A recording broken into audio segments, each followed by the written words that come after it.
Greetings ladies and gentlemen, Adrian here, welcome back to the channel. Marvel Heroes is officially dead across all platforms. After what I thought was the final stream I did on the 24th of November, the game went on to live for a few more days, shutting down at last on the 27th of November. It's a real shame. I did have plans to review Marvel Heroes in the same format and depth just like all the other reviews I've done. And being a Marvel fan, I have genuine interest in the game, and it was something to look forward to. Alas, with everything that's happened, and at the speed in which it happened, I'm left with this unfinished review. A recollection of my brief experience, very brief experience, with an MMO that from the outside seemed like a decent, officially licensed game. That is until you open up the can of worms, which we'll get into later on in the video. So I've spent exactly 24 hours in this game since the early closure announcement. I guess it was a combination of panic and urgency and regret that made me jump in for a crash course. It sure isn't enough for a review, but just about enough to make up my own mind about the question, is Marvel Heroes fun? And will I remember my all too brief time in game fondly, or would I rather forget it? So I guess let's jump into the unfinished review. And as always, we'll begin by talking about the gameplay. Marvel Heroes at its core is an ARPG. So, it's a top-down hack and slasher involving your favorite Marvel superheroes. And most of them are in the roster, from well-known dudes like Iron Man to Cap, and there's even characters that don't get a lot of screen time to pick from. Combat is pretty straightforward. You'll point and click to move your superhero around, and the left and right mouse clicks are used to execute basic attacks, in addition to firing off 6 keyboard hotbar skills, and it's pretty standard if you're familiar with ARPGs. These can be customized to your liking, of course, and each superhero will have 3 power trees to pick skills from. Now, back to the combat. In my brief time with the game, I thoroughly enjoyed it. I picked Iron Man as my first and final superhero to finish the game's main story content with, and I like a lot of what they did with the combat here. The visuals are pretty good, the naming of the skills and how it looks when executed, and even the sound design, especially for Iron Man, which is the hero I picked. His attacks were pretty satisfying. There's something authentic about it that's really pleasing.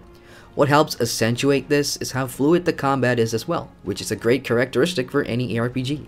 Skills are on individual cooldowns and not global, so engagements are fast-paced to deal with the large clusters of mobs that you'll come across in the game's different maps or play areas. And speaking of maps, I really like the design of some of these iconic locations you'll find in-game. You get to go patrol the streets of Hightown or Hell's Kitchen, and there's a whole bunch more that you'll probably recognize from, any Marvel cartoons that you watch or from the comic books, and even the movies. Yeah, the maps are linear, but there's some form of organic content that happens on them occasionally, like random events, or you can seek out treasure rooms on rooftops or in caves for loot. A big plus is that playing in these environments, you'll notice that destruction in the terrain does happen. That's a pretty big deal aesthetically for ARPGs, and without it, it's just visually boring. If you've played ARPGs in the past, you probably know what I'm talking about. You can blow things up in the landscape by accident while fighting, or on purpose for some currency to pop out. I mean, it's nothing extravagant, but I do appreciate it being there. Marvel Heroes also has this gameplay feature called Team-Ups, where you can summon companion heroes and characters to join you out in the landscape, and each of them will have unique powers and skills based on their lore in the Marvel Universe, which is great. You'll unlock most of them the same way as you do your normal heroes on the roster, via the store. I had it pretty easy, I guess, because I jumped in when it was already made known that the game was shutting down, so the price of everything in the store was kind of reduced to like 50G. So I unlocked Daisy Johnson because Chloe banned it, and other heroes you can get also includes A-listers and some really popular B-listers as well, like Phil Coulson. So having them fight alongside you on the landscape is pretty cool, but how useful they are will depend on their level and what kind of gear you equip them with. Now, from a progression standpoint, the main objective when you start playing Marvel Heroes is to get your first chosen superhero to level 60, which is the level cap. You'll gain experience points for killing mobs, completing story mission, events, boss mobs, and the usual. You'll get skill points to spend in your hero's power trees to unlock shiny new skills, and at the level cap, progression continues with the Infinity system, which gives you Infinity points post-cap to spend on 6 passive categories that improves your characters in a variety of ways. Think of it as Marvel Heroes' version of the Paragon system from D3. I didn't really have a lot of time to dabble with this or any other post-progression systems, unfortunately, so that is the extent of my knowledge here. I mean, come on, I only had 24 hours. But when you do start leveling another character to level 60, the hero synergy system comes into play, whereby you can select bonuses of up to 10 heroes at any time to gain buffs for combat and etc. There's a whole lot more that Marvel Heroes offers players post 60, especially the gear grinds like, farming for your legendaries, and there's artifacts and runes, and upping your crafting. And again, I touched none of these stuff because I jumped in too late, unfortunately, so I'm only here to talk about, what my experience was in the short time that I had with the game. So let's move on now and talk about the story. The big narrative in Marvel Heroes is of course following the main questing content, which begins with the prologue, which is the intro tutorial, and it'll lead you through 10 chapters that you can play through. Doing them chronologically didn't really take too much time. I think I completed the main story in about under 10 hours maybe, so it wasn't that long, but from what I've experienced, I kinda really like the story. The writing is pretty good, and it introduces a lot of characters that you're probably gonna be very familiar with. There's voice acting, there's cinematics, there's animated cinematics in cartoon style, which I thought was really great. And going back to the voice acting, some of these voice actors for their characters, I mean, it's not 100% like accurate or authentic, but they still do a pretty good job. Like Spider-Man, for example, sounds like Spider-Man, and he says things that Spider-Man would usually say. So that's in character, and that feels pretty great.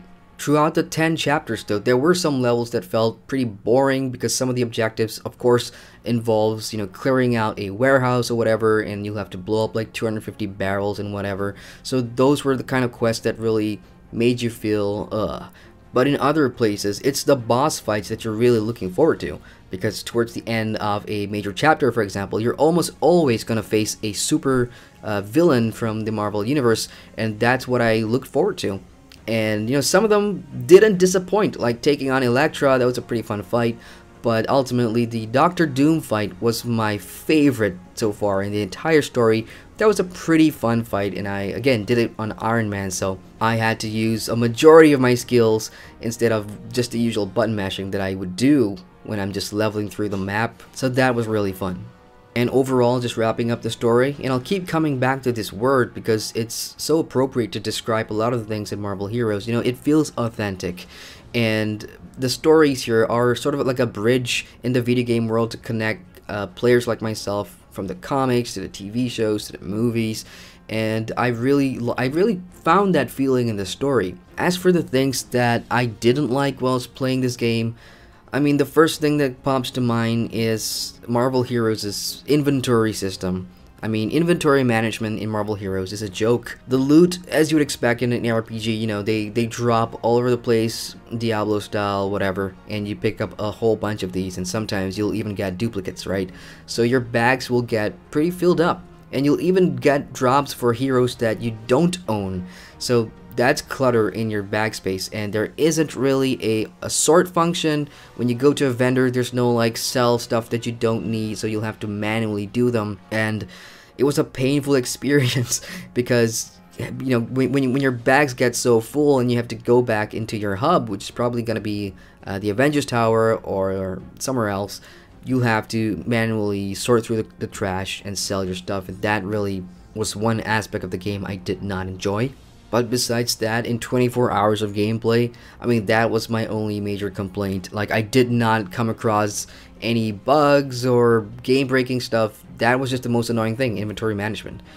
But now we get to that can of worms I was talking about in the beginning. Let's dig in. Where, oh where, did it all go wrong for Marvel Heroes? While playing the game, of course, I joined the Discord to get more information because apparently some former developers were in there. I'm also on the Reddit. I just, lurk and read what people have to say.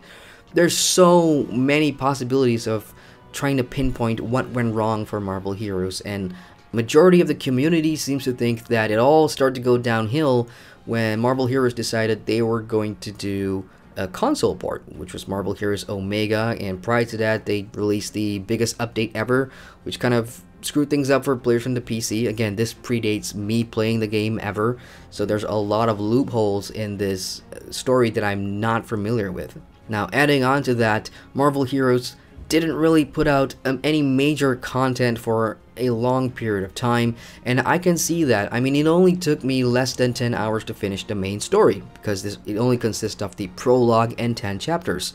And once you're done with that on one character, imagine if you unlock all the characters on the roster, you'll have to do that exact same thing over and over again to level them up. To get to level 60, or the other way to get XP is of course do the group content and the raids and whatever to get your XP. But being out since 2013 and even in mid 2017, if that's all you had, just that one base story content that you never really added to, that's a big problem in my opinion. Like, MMOs need content to thrive, to bring in new players, and to keep players, to retain players. So by not introducing anything major in terms of, you know, either a brand new story, more chapters, and even more endgame content or whatever for, you know, different parts of the community, then you're just shooting yourself in the foot there. And apparently when players confronted, you know, developers on the forums or whatever about, hey, you're releasing too much costumes, or, you know, you're trying to cash in on, like, when the Inhumans came out or when the Defenders came out, you're cashing in on new costumes and heroes instead of giving us, you know, real meaty content to go through. And apparently their response was, oh, costumes are content.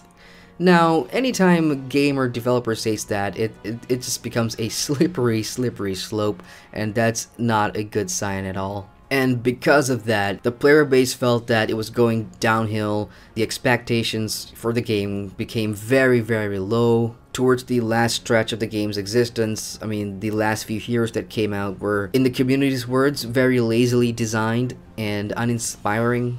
And it just seems as if Gazillion Entertainment, the developers for Marvel Heroes, just wanted to throw all their eggs in the console basket to try and cash in on that, and in doing so, you know, they just alienated their PC player base. And again, this is not, I have nothing against console players, and I'm sure the other Marvel PC players will have nothing against that decision to go console. It's just that Gazillion, when they did it, I don't think they had like a plan B, and there's even some talk about them not knowing when their license was going to get renewed or whatever, so that became a last minute issue, and just chaos and turmoil within Gazillion. And in the lead up to the game closing down, I mean, just the stories coming out from the press about how Gazillion Entertainment, the upper management, fired a bunch of your employees on the eve of Thanksgiving, and it left all their former employees without any PTO or severance packages, and, you know, with your health insurance expiring and everything. That's just such a shitty thing for anybody to go through, and I absolutely despise the upper management in Gazillion for doing that. That really, really sucks. And on top of that, again, the rumors about the CEO and everything, it's just not great for Gazillion. I mean, they've not had a great year at all, and I think when you put two and two together and you add it all up, it's a recipe for disaster. And as I said, from someone initially on the outside looking in, it seemed everything was fine. You know, this is an officially licensed game, but I guess now it'll go down in history as a lesson to future developers of how not to handle an officially licensed IP like Marvel.